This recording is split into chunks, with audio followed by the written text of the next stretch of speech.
ጥያቄ ቁጥር 1 በሀገራችን ኢትዮጵያ የመጀመሪያው ጳጳስ ማን ናቸው? ሀ. አባ ሰላማ ከሳቴ ብርሃን፣ ለ. አቡነ ተክለ ሃይማኖት፣ ሐ. አቡነ ባስልዮስ።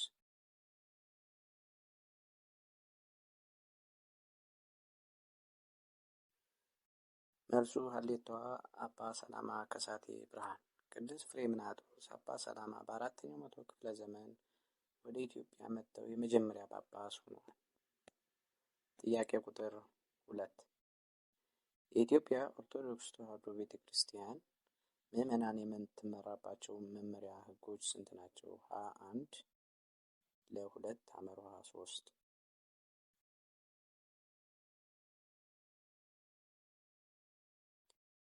መልሱ ሐ. 3 እነዚህም ዶግማ፣ ቀኖናና ትውፊት ይባላሉ ማለት ነው። ዶግማ የማይቀየር የማይሻሻል የማያረጅ ማለት ነው። ቀኖና ሊለወጥ ወይም ሊሻሻል ይችላል። ትውፊት የሚለው ቃል የግሪክ ፓራዶሲስ የሚለው ሲሆን ትርጉሙም መቀበል ወይም መረከብ ማለት ነው። ጥያቄ ቁጥር 3 የውድስዋ መላእክት የተሰኘውን የእመቤታችን ምስጋና የደረሰው አባት ማን ነው? ሀ. አባ ሕርያቆስ፣ ለ. አባ ጊዮርጊስ ዘጋስጫ፣ ሐ. ቅዱስ ያሬድ።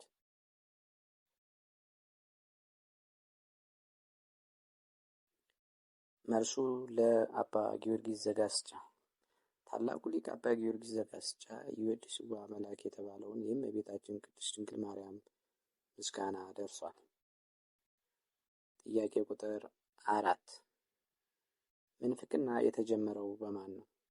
ሀ. በይሁዳ፣ ለ. በሳጥናኤል፣ ሐ. በአርዮስ።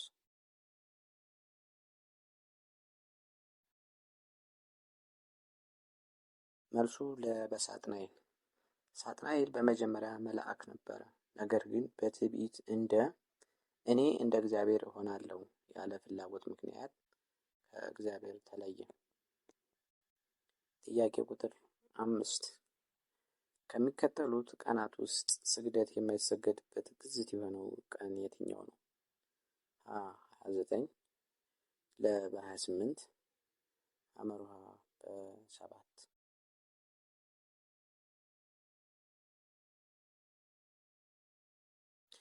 መልሱ ሀሌታዋ በ29 ነው። በኢትዮጵያ ኦርቶዶክስ ተዋሕዶ ቤተ ክርስቲያን አስተምህሮ ወር በገባ በ12፣ በ21፣ በ29 እና በሰንበት ቀን ግዝት በዓላት ስለሆኑ ስግደት አይሰገድባቸውም።